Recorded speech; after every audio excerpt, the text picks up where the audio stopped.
Sir ଆପଣଙ୍କୁ ନମସ୍କାର। ଅଞ୍ଚଳରେ ଆପଣ କାର୍ଯ୍ୟକ୍ରମ କରୁଛନ୍ତି, ବହୁତ ଦିନ ହେଲା କରି ଆସିଛନ୍ତି, ତେଣୁ ଆଜି ସାକ୍ଷାତକାର ନିଆଯାଉଛି। ଆଉ ସାର୍ ଆପଣଙ୍କର ପରିଚୟ ଦିଅନ୍ତୁ ଏବଂ ଆପଣଙ୍କର ଆଭିମୁଖ୍ୟ କୁହନ୍ତୁ। नमस्कार। मु अवसरप्राप्त सेना अधिकारी कर्नल देवराज मल्लिक। मु सेना रे 30 इयर्स काम कला परे रिटायर्ड परे बहुत गुड़े एनजीओ सहित काम करुच्ची एवं ओडिशा विकास महामंचर मु वाइस प्रेसिडेंट अच्छी।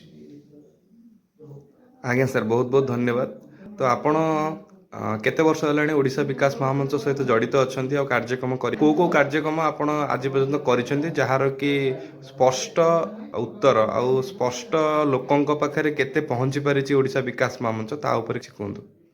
मु ओडिशा विकास महामंच रे गत 1.5 वर्ष काम करी आछि। या पूर्वरु मु अछि ऑल ओडिशा रो जनरल सेक्रेटरी अखिल भारतीय पूर्व सैनिक सेवा परिषद जनरल सेक्रेटरी, जोटा कि all India level registered exception body. या व्यतीत मु गुंज सहित जो नेशनल लेवल जो सेकेंड एनजीओ तार वॉलंटरी वर्कर। तापर मु रिटायर्ड पोरे तीनोटी यूथ क्लब सहित जड़ित सेमानंकु मोटिवेट करे कि सेमाने केमती सेना बाहिनी और पैरामिलिटरी फोर्स रे सेमाने जानते।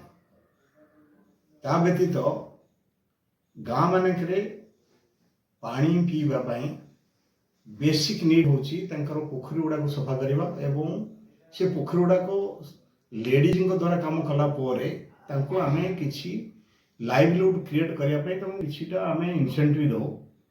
ता व्यतीत गछ लगे होची मोर prime focus, basically fruit bearing trees.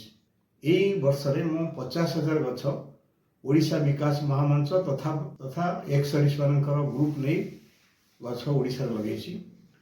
तापरे आमर नेक्स्ट है कि यूथ को मोटिवेट करवा जमी बेसिकली छोट छोट क्लब गाँ मान जो अच्छी से मोटिवेट करिया कि पैरामिलिटरी फोर्स और डिफेन्स फोर्स जानते। धन्यवाद सर। एवं ओडिशा विकास महामंच सहित आपण जोड़ुचंती एवं आगामी ओडिशा विकास महामंच रे जो हवा को जाउचे वार्षिक उत्सव और राज्य स्वेच्छासेवी सम्मेलन ता ऊपर किछि आपनका मतामत दियंतु। हमर ओडिशा विकास महामंच गोटे नॉन पॉलिटिकल ऑर्गेनाइजेशन। एठी यंग लोक अछंती एवं वयस्क लोक सीनियर सिटीजन अछंती।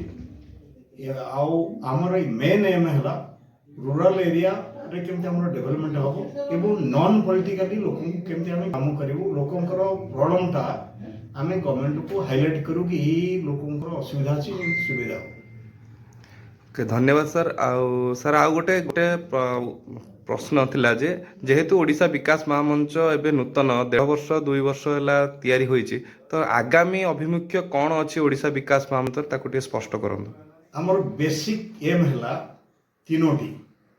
एक तो ग्रीन रिवोल्यूशन ओडिशा रे हम चाहेबू जहाँ फल कि लोकों का लाइवली क्रिएट बढ़े।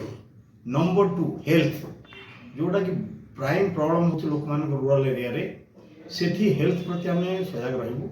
तापर एजुकेशन जो स्टैंडर्ड ऑफ एजुकेशन स्कूल रे दबा कथा से एजुकेशन ता पाउना सेमती हमें मोटिवेट करबू कि पिला मान को सही पड़े भलो एजुकेशन के मिलू।